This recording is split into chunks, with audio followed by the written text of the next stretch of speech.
we're gonna play RailCats Tinder, okay?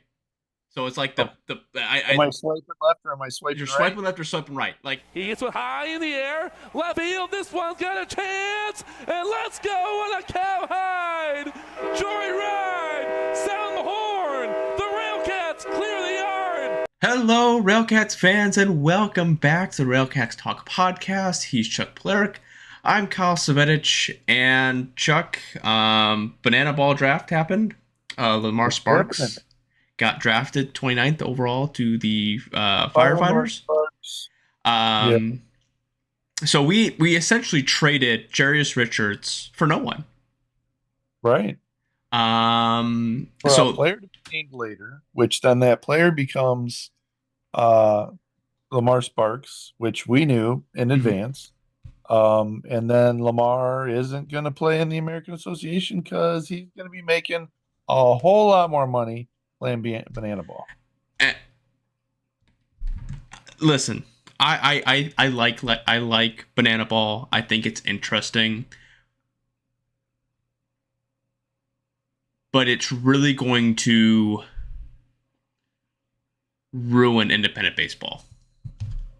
I agree. Now, I one thing that I like though is that right now on my screen they just showed the next three catchers available, and one of them is Chris Burgess. and so the avenue path that we're going with this is here's where I'm torn between. Okay, players that stay in MLB partner leagues or independent baseball for an extended period of time and they get into their later 20s, early 30s, and no shot at getting back to affiliate ball, this is a great path for them. Take it, go with it. I'm fine with it. What concerns me is these college players that are coming out of college and going directly to independent baseball instead of or not going into banana ball instead of independent baseball or MLB partner league baseball. This creates an avenue of how I'm not saying that banana ball is not competitive because it's competitive. They're obviously making an entire league out of it. They have done phenomenal things, and yes, if the Bananas decided that they wanted to come play at the Steel Yard, I would go play it. I would go watch. Obviously, I would support that theory. But in the realm of us Railcats fans who have gone from years of struggling to find really good talent, finally get someone who has been in the league and is highly touted in the league, and now we don't get him because Banana Ball came and swooped it away. Yeah. Here's what I think. I think that 2 years ago, when the American Association decided to try to be more competitive by changing their contract, is where we dropped the ball. Because previously, you had a guy for a year, and the league or the team got to decide on the next year, and they couldn't go to another league and play. You locked them down to be able to, hold them for that 2 years, and at least if you had a case like that, um, a team like us that should own the rights to a Lamar Sparks playing next year, right? Would at least get some sort of payment or something in return for that, right? And right now we get nothing. You have a team, Winnipeg, who had just purchased for cash a contract or the rights to have uh, this guy play Max Jung, whatever his Mm-hmm. last name is, to play for them this year. And, they shelled out cash. And then now this guy is going to go play banana ball. So I you lose there's, we talked about it earlier. You're not going to start seeing these guys signed as early as they are. There's no point in signing them no. because now you're just losing money. And or trying to get the rights to people, you're just losing money. I mean, and should you really be trading for a player to be named later and then getting that player in the off season, which then doesn't play for you? Yeah, I agree. I think I know I should have because they were when they were talking about Lamar Sparks on the panel. he went to the game and talked to one of the heads or the head of the banana. I'm not sure who he talked to, but he basically said was like, I like what you guys are doing.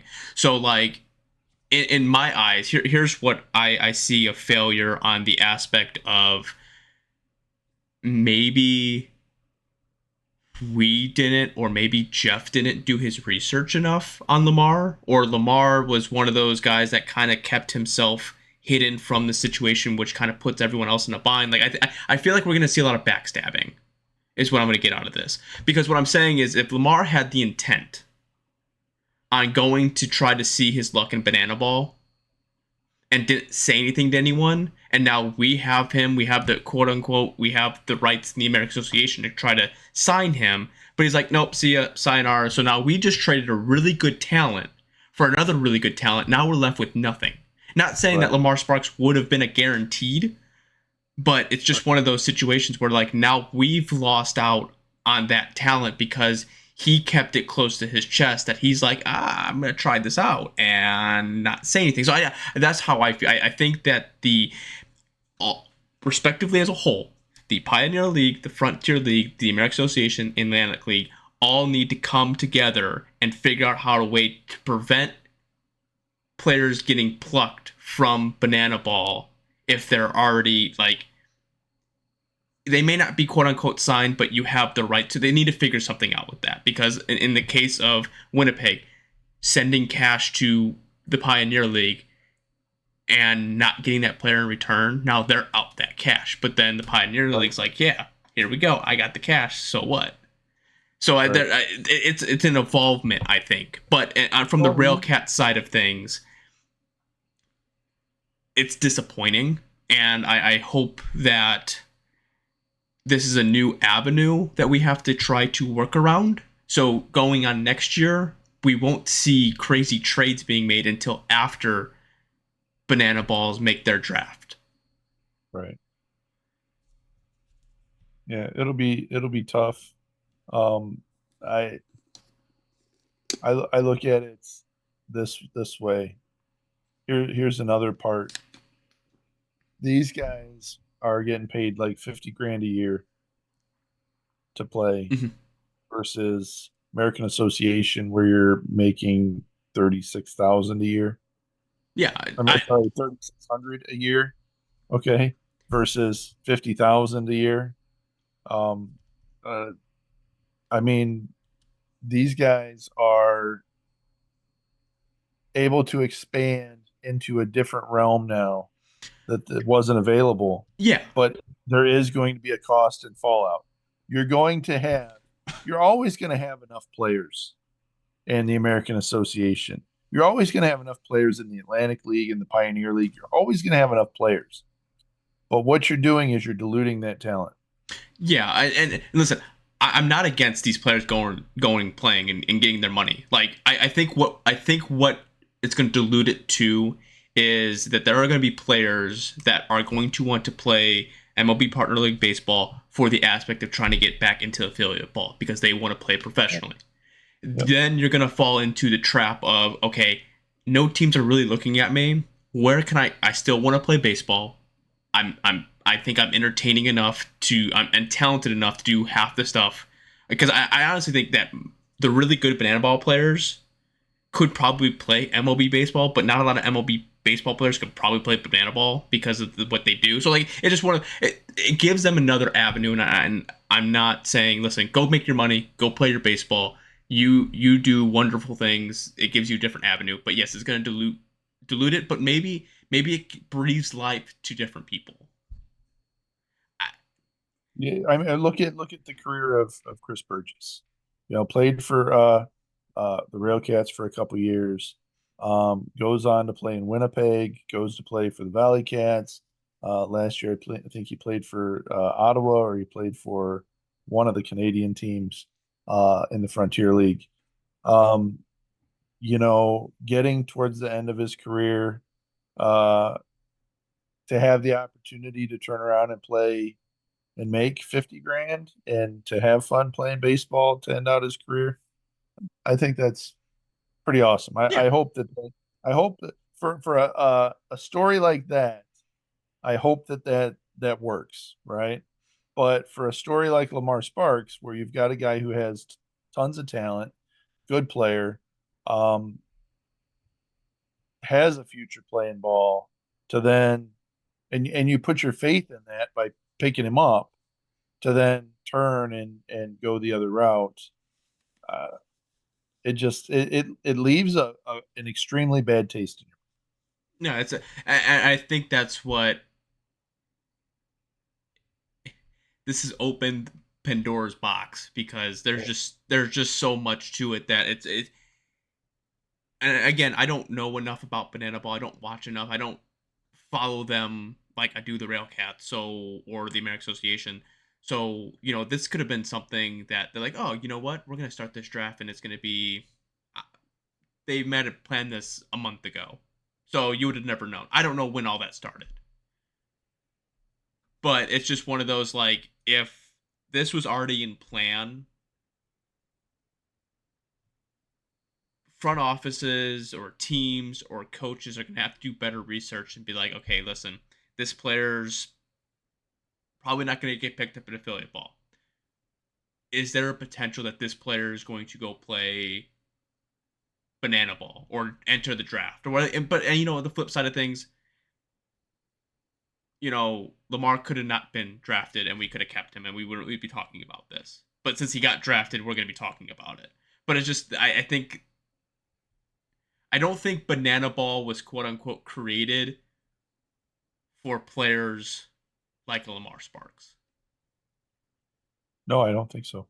I think it was more created for people that didn't get an opportunity but were talented enough to be social media quote unquote influencers, but play a funky style but be competitive at the same time. And it's going to be hard to see how some of those are going to be transitioned into playing that style. But Yeah, I think that I don't know. Osberg went, he got drafted. He was hot till went to Fargo, and then he sucked. Kyle Uh, Martin got drafted. Kyle Martin got drafted to the Texas Yeah. Tailgaters. And you see the video of him trying out at the same time that Lamar Sparks is trying out. And you sit there and say, okay, what the heck's going on here? And here's another instance, Corel Prime, when he's been with the Banana Ball, with the Savannah Bananas for a couple Yeah. years. He had went to a game just to see them play, and they knew who he was, and they said, hey, we want you to try out. Now this is about a month before the season starts, and Milwaukee was counting on him, and he's like signed with Savannah, and I'm like, what? Yeah, You I know? think I think it's gonna turn into one of those situations where if a player is signed by a team in the American Association, that they're gonna have to treat it almost like the MLB teams. Like you're gonna have to purchase the contract from us. Right. Like it No. can't just be one of So, those like deuces so yeah. on. So that right there, I believe would have to be a thing. But here's the other part of that is that in the American Association, the part that's messed up right now that has cost these teams money, is that you have the rights, but it's only the American Association rights to a player, and they can go play anywhere else they want. And you need to find a way to lock that down to where it's just, hey, we have the rights to you playing baseball in the United States. You've signed it. This is what you wanted. That way I can make my investments on purchasing the rights to you for you to play in this league or that league or whatever. I can make those investments without the risk of losing it. Yeah, I agree. That's the troubling part, because I don't. The thing is that I don't see Banana Ball slowing down at any time, and eventually they're probably going to get to the point to where they're probably competing with the MLB. It's gonna be an acquired taste. Like, not a lot of people are into Banana Ball. I don't think it's gonna get to that quote unquote level, but it could. but you're going to be expanding teams. What they have, 6 teams now? It could easily go to 8, 10, 12. Like Oh yeah. it can easily spiral into something a lot bigger. There's So, there, there's not a lack of people wanting to play no. baseball for 50 grand a year. Oh no. And the thing is like if people weren't lined up buying tickets left and right, Right. they wouldn't be expanding from just the Savannah Bananas into the party animals into now you got the Indianapolis Clowns, you got the Coconuts, you got all the other firefighters, tailgaters, all that fun jazz, right? You have all those teams now. Who says, hey, why don't we just bring more people on? And that you're just gonna see the dwindlement, the dilution throughout, and it's going to turn into one of those, what avenue are you going to looking at? And who says that? Who doesn't come up with the brilliant idea of like, hey, we will be the training affiliate training of Banana Ball, right? Right. So Right. who says that's not going to? And then Well, they had that with the Visitors, I guess, is the team that they had where, these guys were a fill-in team or whatever to fill, you know, for some of these games, you know. So you have like it was their training ground team, and those guys are getting picked up to play. But in a case like this with Savannah Bananas, uh, I think that right now you have a line out the door and around the block and down a couple of blocks for people wanting to buy tickets. You had a chance to get tickets. You won the lottery, mhm, right? You passed up on them because you had a baby on the way. But you have to win a lottery to get tickets, essentially. And when you think about that, you add 2 teams, you see what kind of demand there is. You add 2 more teams, you see what kind of demand there is. You keep going until you start to see that line dwindle a little bit, and maybe you're not making as much money as often. But you could go an easy 12. You could have as many teams as the American Association. These guys are selling out MLB parks. And you've got the Canaries that are averaging what 1,500 people in a mhm. game, right? So there's a big difference between the two. And do you want to play baseball in front of 1,500 fans or in front of 500 fans on a cold day, or do you want to play to a sold out crowd where guys are having fun on the field and you're making 50,000? I'm curious, all right, if there would be a MLB partner league that decides, you know what,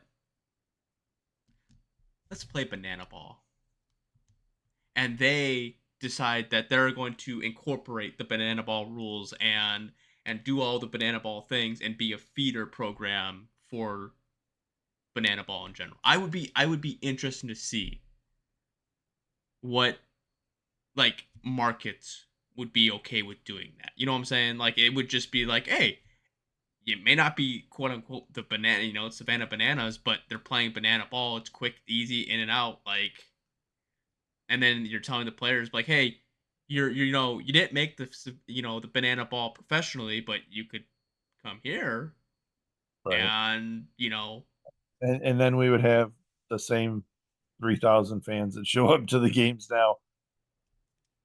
Maybe I'm a not. little I would just be interested. out. It's all about evolving, right? I think baseball has hit a time where you could have had it with basketball with the whole Harlem Globetrotters, but I don't really think that really ever kind of took.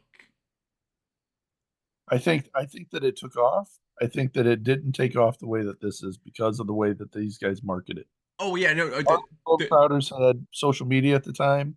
I think it would have taken off, and it would. I think a lot of it isn't quote marketing, but I think it's a lot like what they've done. So like the tickets are $40. All right, the $40 includes parking, $40 includes food, drink, seats, everything, and you get free food. I know that's when you go like to the Savannah Banana, like the actual ballpark, but I don't know if they're gonna incorporate that with the other teams.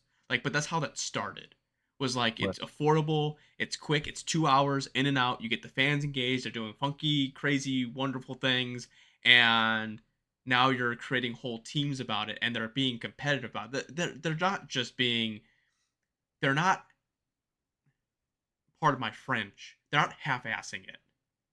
Right. They're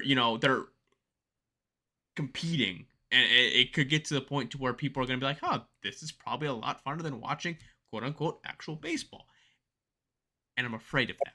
Oh, all right. What's next on the agenda of things for us to blather on about that make us depressed that it's the off season? Well, it's the off season and whatnot. Um, I guess you brought up the idea last week of doing what players do we see coming back to the RailCats for the 2026 season.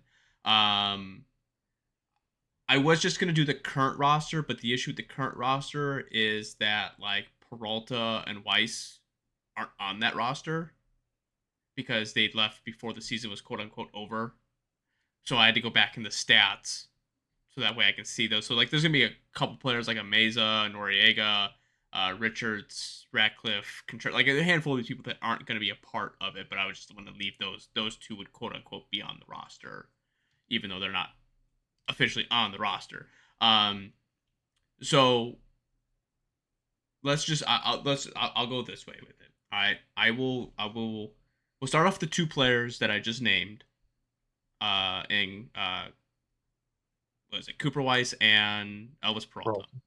Mm-hmm. Both coming back, or none, or one? That I would want to have come back. Yes. Um, I think that Peralta, yes. I think that Cooper Weiss, I hold off on. I'm gonna break this all down. Weiss. I agree with Peralta all the way. Weiss, I would put down as what he showed at the end of the year. I was kind of like, this is someone we could work with. Because he was he only played in 9 games, but he was just under a 300 batting average. He had 2 home runs, 7 RBIs in 9 games. That's a small chunk, obviously. So do we have enough on him to say, yeah, let's bring him on? No, but I put him down as a maybe. I think I weigh him with I have a little bit more information on him than I do somebody else off the street. So I would give a little bit more weight to bringing him back. But if I find somebody else that has a lot better stats, I'm gonna lean towards the guy with a lot better stats. Okay, so we're gonna go down the list of players starting with the pitchers. First Okay. player is gonna be Spencer Adams. Who, Ooh, if you want me to read off some of the stats, I can. Or if no. you're So I I I I hope he comes back. I would want him to be back. Great attitude, hardworking guy. Um, to be honest with you, I would probably find a way to have him bat. okay, so Uh, let, we're gonna play RailCats Tinder. Okay, so it's like oh, the am I I swiping left or am I you're swiping right? swiping left or swiping right. Like we're Swiping taking keep. we're taking the what ifs out of it, and the Okay. players right in front of you saying, "I want to come back. Do you want me to come Yes. back? Yes or no?" Yes. Okay, I agree. I think Spencer I Adams. I want him someone on my. that is reliable. He pitched 120 innings. His ERA was 4.41, which I'm pretty sure is below league average. I did batting average, not ERA. But yeah, I agree with him. Let's see. Nate Alexander. Whew. Um. Right? You can do No. yes, no, or save for later. No. Maybe. No. I'm on. I like Nate. So do I. It's just this year seemed a little bit, but I say that, and his ERA he's top of the leaderboard in ERA. I just feel like there was a lot more runs he gave up and a lot more situations that he was in that he shut down last year that he didn't shut down this year but then again, towards the end of the year, he improved. So it's just one of those like, do we take someone that's a little rocky at the beginning, who can be solid at the end and shut things down? Here's why I say no. I like Nate. I think Nate's a great pitcher. I think that in order for Nate to get better, I think he needs a new environment. And so I'm not taking Nate because I'm not saying don't take him because he's bad. I'm saying don't take him because it's in his best interest for him to play in a different environment. And I don't want to sign a player just to trade him, which is what I would do with Nate. I would try to find him a better home, one that he can go into with a lot more confidence, and just kill it. Jacob Coates. Ooh. I already know my answer. What's your answer? I take him. Yeah, Yeah, I think he has the velocity, he has the speed, I agree. he had ups and downs, but I think he ended up kind of falling into a little bit of that closer role, and I he agree. would rotate it well. So me personally, I would take him I agree. I agree. back. Andres Diaz. Well, yes. Yeah, that shouldn't even be a question. I would, yeah, he's still too young, and oh, we all know why again, but Well, here's the thing. There's a rumor today that got started that he is going to start doing dance lessons so that he can participate in Banana Ball. well, make money off of it. Demarcus Evans. No, the reason why I say no is because once again, I think he's a good pitcher. Wouldn't say great pitcher. I think he's a good pitcher. I think that he would flourish somewhere else. Yeah, I just that the walks to strikeout ratio I'm not liking. There's a lot of things I'm just like, yeah, no, yes and no. I would agree. No, a lot of these like it's a lot of those like players that kind of like stand out to you, like, oh yeah, no. Ethan Hankins. I think he was hurt majority of the year last year, so we didn't really have him. Um, I don't. I believe that Ethan was released. I don't think we have access to him anymore. He didn't play. He's on the roster, but he didn't play. He got hurt before the season started. Right, but I think that at one point in time we took him off the injured list and we just removed him all. I'm just based off of what the roster currently is at the end of the Um, season. I would bring him back if I knew that he was ready to play, but I think he might be done. Um, I'm going to put him down. I wouldn't take him back because of injury. I think this is the second year we've tried to have him, and he's been injured. I'll put him down as a maybe. And But we got him because of the whole thing was to bring him back after an injury, so he was injured before we got him. yeah, Great guy, injury absolutely great guy. dependability, I think, is one thing that gets overlooked in sports a lot. I agree. Is you could be really good, but if you can only play 1% or no percent of the year, what good are you? Yep. Denson Brings Hall. up the next. Who? Denson Hall. Denson Hall? No. No. No. I'm gonna put. I would say the reason I would say yes because he 8 innings for us last year. So yes, no, meet in the middle at maybe. Well, so I say no because yes, he 8 innings, but I think that you can take a risk on somebody else and find somebody else that'll eat innings. Well, yeah, I understand. Somebody I'm that- saying for the that- for record reasons. Yeah. I said yes, you said no, so we meet at the middle at maybe. That's Okay. how Okay. we're gonna decide this. All right. Hey, you said no, and then towards the beginning of we can relook at this and say if we brought people back or we didn't or what the case may be. Dawson Lane. Yes. I would agree with that. Peyton Long. Yes. Yeah, I didn't have to really ask that one. Jonathan Martinez. I'm on the yes wagon on that one. But he's going to have to be more consistent. Yeah, I He would started agree. out great and then all of a sudden lost the wagon. I don't know if it was an arm problem or something. He was injured or something. I think he did go on the injured list for a while there at the end. So Yeah, I know he had a couple quote unquote spot starts. Um, but yeah, the inconsistency. like he had a lot of games at the beginning where he had like a no ERA for the longest time. I was like, man, this guy still has no ERA. And then all of a Yeah, sudden, I think he might have been a little bit overused. In some of the situation, I know by the starting pitching, it was. I think that's what ended up hurting him in the long run. Um, was there was a spot from June 18th we don't get to to. discuss this stuff. I said yes, you said yes. Yes, it's on the paper. We Well, move I on. was. That's what This you is just also a told me. conversation. It's just not just That's what you just told me. I'm telling you. okay. All right, fine. Let me. A lot of clicking. Dane Alvaro. No.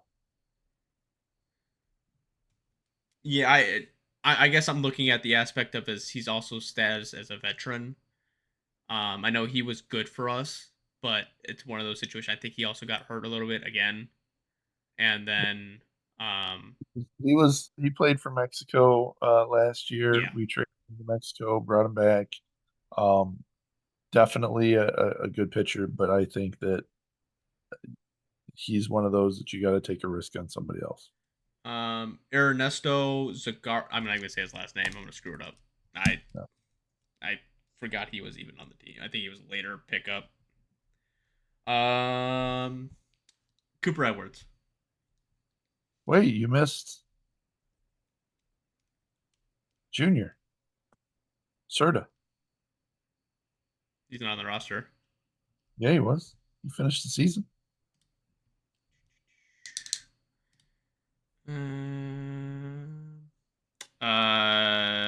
Unless he got released No, because he's shown as released on the stats. when? Unless he got traded to another team, like during. No, he got traded to us the last 2 months or last month of the season. Okay, so Anyway, let's just assume. Junior, yes, I would take Junior back. Okay. Let's see. All right. Going to catchers, Cooper Edwards. Yes. Xavier Valentin. No. Olivia Basabe. Yes. I just had to look at the stats again. I didn't really. He hit a lull, so I just wanted to see where he ended up at the end of the year. Okay. Marcos Gonzalez. Are you a yes or a no on Yes, on Basabe. Gonzalez? No. I agree with that one. Jake Gunther. Yes. Yeah, I think he would be a good, at least DH role. Jake Hoover. He's retired, so it doesn't matter. Okay, yeah, he retired. Got it. I would have said no anyways. Um, LG Castillo. Yes. Hunter Clannon. He's retired. Well, that doesn't matter then. Carlos Machado. No. Yeah, I'm gonna go with no on that one. He's on the roster. Steven Rivas. If we could actually get him, yes, I would. Okay. He was I'm not gonna worry about Sparks because we know why. Joe Swazi absolutely. But I've been and told that he Nick won't come Olsh. back. No. Yeah, I had high hopes for him.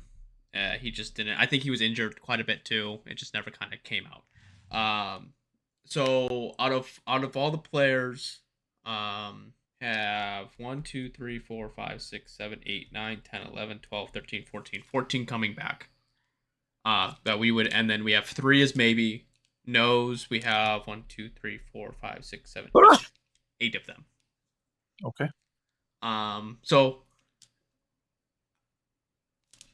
again, Any thought on some guys that are some young talent in the league that you would pick up? I have a handful of guys that I would snatch up on if I could get. Steven Rivas is one of those. Um, but you know, Derek Maben killed us.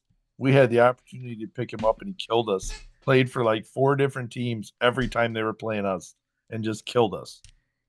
yeah, I think this is a little bit of fault of my own, but having the baby aboard, once he was kind of born and the season kind of went bye bye, I kind of stopped really paying fully attention to it. Um, so yeah, I would snag up on Derek Maben. He was actually offered to us before who? when he released. Derek Maben. Oh yes, okay. He was offered to us before or when he was released. He was notified. We were notified of him wanting to play for us, and we dismissed it. And then he killed us. So Well, I mean, at the end of the day, we still have a lot of people that we're bringing. Now, a lot of people we quote unquote bringing back has a lot to do with pitching wise, not so much fielding wise. And some of the people like I would say a Cooper Edwards wouldn't be the number one guy, but no, he's a utility guy. He's a locker room guy. He's someone that you need in the locker I'm room. I'm bringing back Cooper because he has the reliability that we need, and he's a gamer. You tell him you need this, and he will give it to you because he loves the game and he loves playing. No, and And so, I agree with that. Um, the guy that I want for my number two, if I can get, and in all reality, though, he was like stepping up and hitting the ball, and he's improved on some of the things. If you can hold on to him for a couple more years and him improve like that each year, he's your starter. I think that's all. Again, it's you need the production behind the plate. Yes. If you can give me someone that can throw a bunch of runners out and can hit the ball, and I'm not even asking for home runs, I'm just asking you to move the line. Right. And that's something that Cooper Edwards can do. He just needs to be more consistent. He gets really hot and then goes streaks where he doesn't do He much. gets like really hot, plays phenomenal games, and then all of a sudden it's a cold streak. And unfortunately, cold streak lasts for a lot longer than that hot streak. So out of the players that we said yes to, do I need to run through them real quick? Sure. Peralta, Spencer, Coates, Diaz, Lane, Long, Martinez, Jr., Edwards, Basabe, Gunther, Castillo, Rivas, and Swazi. Okay. Out of those ones, who do you think needs to get who needs most improvement? You left Chris Irwin off of that list too. Did I? Yeah. Why did he's not Your popping list up. sucks. He's not even popping up.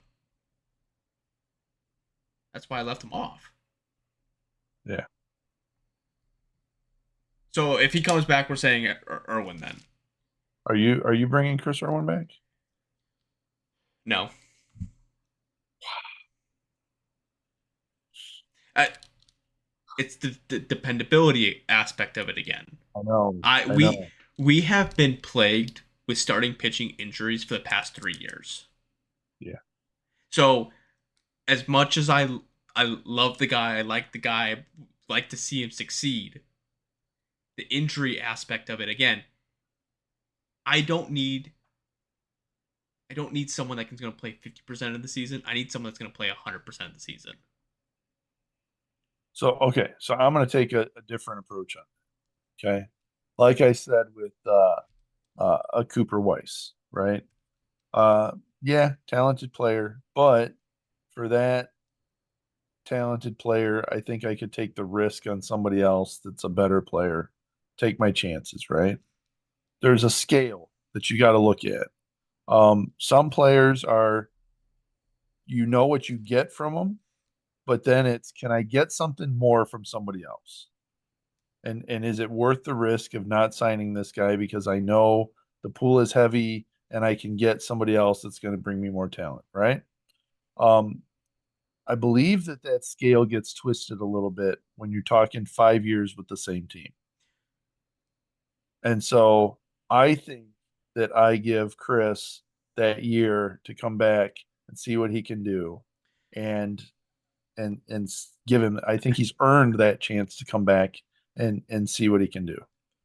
Okay, I can take year, 2 years, but we're talking 3 years of this span of him missing Yeah, multiple. So yeah, maybe it's a yes for me. I know for you, it's a yes, maybe. that I have it. That And you are. I have it written down as a maybe. Okay. But that's Uh, that. If you were to tell me if you can guarantee me that he can be 100% healthy, ready to go, then yes, I'd put him on the team. Or I would put him more in a bullpen role, not a starting pitching role. oh, I If would no, I would absolutely have him on the bullpen, and I would plan on the fact that, hey, he's probably going to get injured.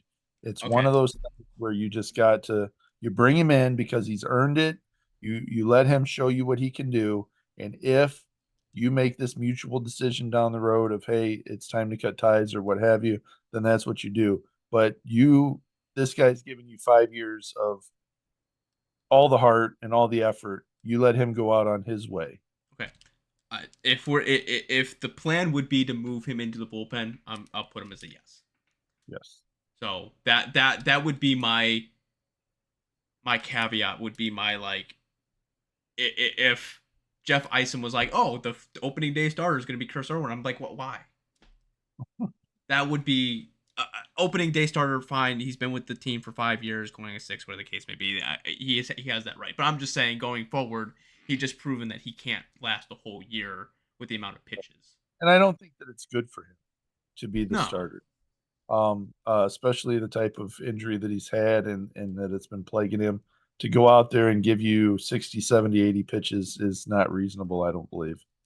Okay. All right. So rolling back to my original question, Yes. out of those players, who would you like to see more improvement from, or that needs to be most improved from that list? That I've said yes to, that we have a solid yes to. Yes. Who would I like to see the most improvement from? Cooper Edwards. Okay. And the reason why I want to see the most improvement from him is because I want him to be that starter. I want him to be the guy that succeeds in that spot. The other guys are, I'm bringing them back because they're good. And I'm bringing back Cooper because he's good. So don't take it differently than the way I'm saying it. But I'm bringing back Cooper to be that clubhouse guy, that bullpen guy, um, that backup guy, in hopes that he continues to grow and flourish to become that number one guy, right? Um, so he's the guy I think has the most room for improvement to be that number one guy. All the other guys I have is pretty much number one guys. Well, just because they're number one guys doesn't mean that you can't have improvement or more consistency from. Yeah, I It's mean, I not. think, It's not a negative thing. It's just more of a like you just yeah, see. I no, Jonathan Martinez. I would love to see him get out of that lull that he finished up in, and if it's an injury, to heal up and come out and show me that first half of the season, like the first half that he had the first time. You know, I'd love to see an improvement from him. Um, but that's a hard question because I think that you got to go with the guy that could be a number one. That's what I want to see. I want to see him be a number one. I don't want us to sit there every time, and it's got to suck to, I mean, hey, you get to play baseball, so you love it, but to constantly bring in pitch or catchers to be the number one catcher, and then they fail miserably, but at least you have Cooper to fall back on, you know? And I don't think that's the role that he's worked hard to get. I think that he needs to be the guy that people are wanting to be their number one guy. So he's the one I want to see most improved.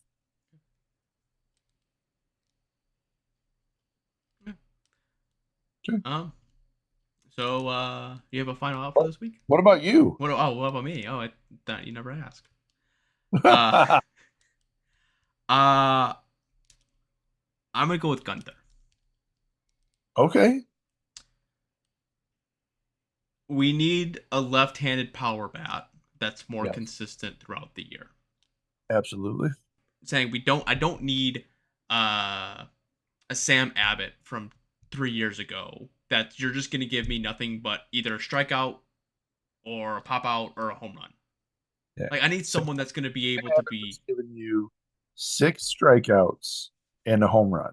yeah. I need someone that's gonna move the line and Yeah. that's gonna get you key opportunities at a left-handed position that we've kind of struggled at for a handful of years, and a DH role at that. So I would say Gunther in the aspect And of being more consistent. Gunther can fill in the outfield. Yes. So it's not like he's, a DH that can't go out there and play. So yeah, I think that I think Gunther's a guy I believe from what I had kind of heard was he wasn't much on being where he was at. Didn't really care for Gary too much or something to that effect is kind of the feeling that I got. And then it might have been when Lamar was let go that all of a sudden the attitude changed and it was, this is fantastic. Might have been right before that, I don't know. But uh he finished great. I really enjoyed seeing him out there. So and it looked like he was having a lot of fun. So yeah, I'd like to see him or somebody else. We've said it a billion times, broken record. We need a power left-handed bat in the lineup that's consistent. All right. Do you have a final out for this week? Was I positive this time? I feel I like think I was. you were more positive this week than you were last week. Yeah, I tried to be more positive this time. My final out is going to be I don't know how much longer independent baseball is going to be able to survive, uh, and that concerns me. And I really hate that Savannah said that the Atlantic League was the best independent league to play for. Well, they don't play actual baseball. I know. So, my final out is by the time this podcast come out, I get my beanie. Oh, boo! Get my beanie. Chuck does it. But we will after this, we will have a special interview coming out. We are, and he's waiting for us right now. Yes. So we're gonna get off now and switch over to that. So I hope you have a good rest of your day. Hold on. I do have to say, Dave from Blue Island, thank you for listening, buddy. Thank you for the comment. Kyle did not know who Dave from Blue Island was. Started accusing other people of using fake names. And so I said, no, that's Dave from Blue Island. I know who Dave is. Thank you, Dave. Chuck, we'll get into that next week, okay? We'll get into that next week. All right. Have a good rest of your day, rest of your evening when you're watching this. Go Cats. Go Cats. The 0-2. Swing and a miss, strike 3. Wrap this one up in green and white.